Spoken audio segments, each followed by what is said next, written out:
为了弥勒佛子在这个时间成佛的时候呢，莲花这个神啊，就是莲花生大师呢，就是叫做是这个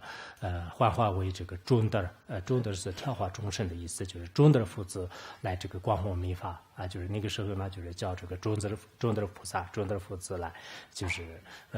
调化众生。同样的，在这个仙界当中，所有的前佛的每一个佛的这个世代呢，都有一位莲花生大师与这个将来。当然，我们有些这个论点里面呢，就是说是这个密法，就是只有这个佛和就是还有其他几个佛的这个教法当中这个信使，其他地方呢就是不这个那么信使。但这两个呢就是不矛盾的，因为那个这个教里面所讲的内容的话呢，就是特别广宏，就像我们现在的这个里面就是那样广宏的。那么其他的有些这个仙界佛也好，就是其他的一些来自这个轮回唯空之前，莲花生大师也是不同形象来就是弘扬密法的。但是那个时候呢，就是比较而言，就是没有就是那么兴盛，就是从这个角度来这个介绍的。直至未来有情至极，他始终以幻化基本，幻化记忆，无私金刚智慧生安着，而在等同时空即显现，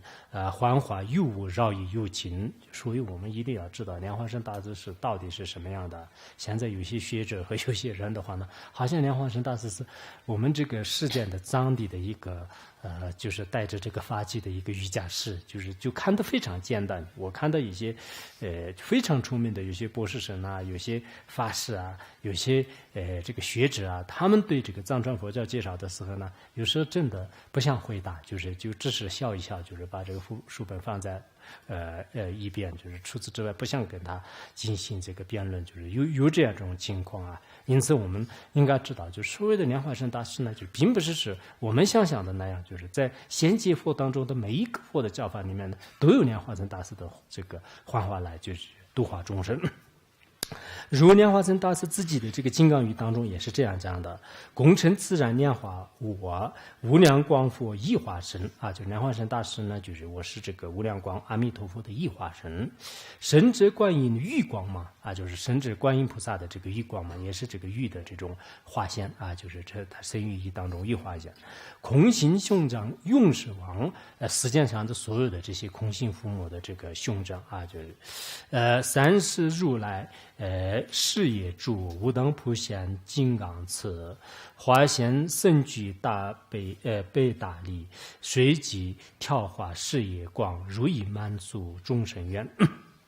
啊，就是成为这个三世如来的这个事业的这种这个作者啊，还有呢，就是无等的这个普贤王啊，以大慈大悲的，就是利益这个众生呢啊，就是随着不同的这个众生面前呢，实现各种各样的形象来，就是满足一切众生的愿望。